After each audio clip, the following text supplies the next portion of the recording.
Eh bien, l'Union latine est une organisation intergouvernementale, c'est-à-dire une organisation internationale composée par des États souverains. En l'occurrence, à l'heure actuelle, il y en a 37. Toutes des États où au moins une des langues officielles est une langue néolatine ou romane. Ceci concerne en effet 6 langues romanes, 6 sur les 30 ou 40, à savoir l'espagnol, le français, l'italien, le portugais, le roumain et le catalan. Le catalan qui s'est intégré récemment en 2004 après l'adhésion de l'Andorre, seul État souverain au monde ayant la langue catalane comme langue officielle. L'Union latine est née dans les années 54 dans un contexte de guerre froide, donc un monde bipolaire où les États latins souhaitaient montrer une troisième voie humaniste, essayer de montrer par les valeurs latines, même des sociétés qui l'ont succédé, qu'une troisième voie était possible, moins belliqueuse. L'Union latine a progressivement, dans les années 84, on va dire, s'est transformée, s'est muée en une organisation de promotion, des diffusions et des modernisations des langues romanes et des cultures latines. De la modernisation, c'est-à-dire les aspects terminologiques, industrie linguistique, traduction et tout ce qui concerne, disons, la présence permanente de langues romanes dans la connaissance. Dans les années 90, notamment grâce à la suggestion qui nous a été donnée par l'ex-vice-président de la Bolivie, qui était lui de culture aymara, l'Union latine, grâce au bagage qu'elle avait concernant la terminologie, les industries linguistiques dans les langues romanes, a appliqué ses connaissances pour soutenir certaines langues amérindiennes, en l'occurrence au départ, notamment le quechua, l'aymara et le guarani, 3 langues très parlées en Amérique, notamment en Amérique du Sud.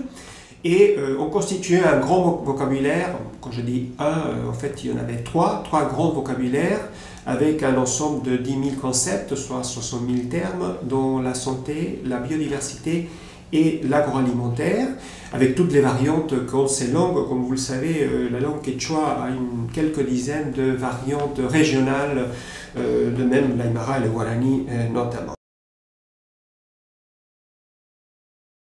Progressivement, nous avons provoqué la réalisation de séminaires de formation pour de ce qu'on appelle des langagiers, parfois des linguistes, parfois des traducteurs, parfois des spécialistes du langage ou même des pédagogues de la langue, dans le sens de promouvoir l'enrichissement terminologique des langues, que ce soit amérindienne, que ce soit africaine ou créole. Nous avons provoqué une série de séminaires avec le soutien des différentes institutions.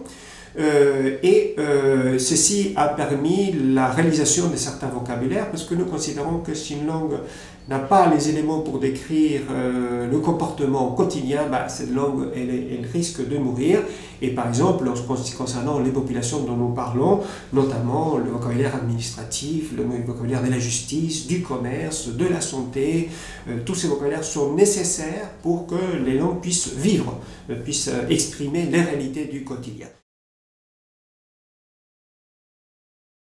Nous nous sommes occupés donc tout d'abord des langues romanes principales, ensuite des langues amérindiennes et africaines qui n'ont pas d'origine latine, et nous nous sommes occupés après des langues aussi d'origine latine mais minorisées ou minoritaires comme le ladin, le frulin, le sarde, l'occitan, etc.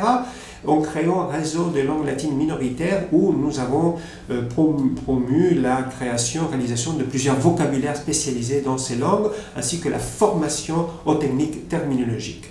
Voilà un petit peu le parcours de l'Union latine dans des langues non officielles, on va dire. Comme je le dis souvent, une langue qui n'est pas aujourd'hui sur Internet, c'est peut-être pas trop grave pour certaines populations, parce que nous savons qu'Internet ne couvre pas l'ensemble du monde. Nous vivons dans des pays développés collés à Internet, mais ce n'est pas la réalité quotidienne de la planète. Mais nous savons bien que d'ici quelques décennies, très probablement toute la planète ne jugera que pour Internet, qu'elle fera toutes ses activités via Internet. Et forcément, si un enfant qui aujourd'hui a une langue maternelle minoritaire, demain, il ne va pas trouver, il va pas pouvoir acheter sur Internet, il ne va pas pouvoir se former sur Internet, il ne va pas pouvoir voyager sur Internet à partir de sa langue, il va emprunter d'autres langues. Donc il va perdre sa langue maternelle. C'est une réalité, nous le savons bien. Et je ne parle pas nécessairement de l'exclusion des langues orales et écrites. Il ne faut pas oublier que les langues orales, dites orales, qui n'ont pas l'écriture, aujourd'hui peuvent très bien se manifester sur Internet grâce aux multimédias. Et donc toutes les langues ont l'occasion, ont la possibilité d'être présentes sur Internet, mais sans volonté politique, sans des actions de promotion, sans des actions de démonstration que si une langue n'est pas sur Internet, elle risque d'être perdue.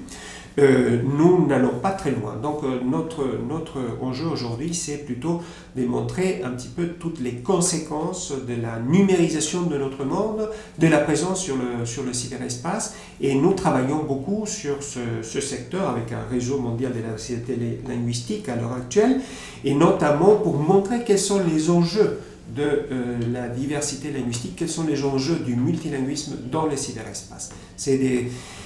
Je pense que c'est notre principale préoccupation aujourd'hui pour tous ceux qui prônent que la diversité linguistique soit de plus en plus présente, respectée, valorisée, et qu'on arrête de perdre des langues et qu'on arrête de voir mourir des langues tous les jours.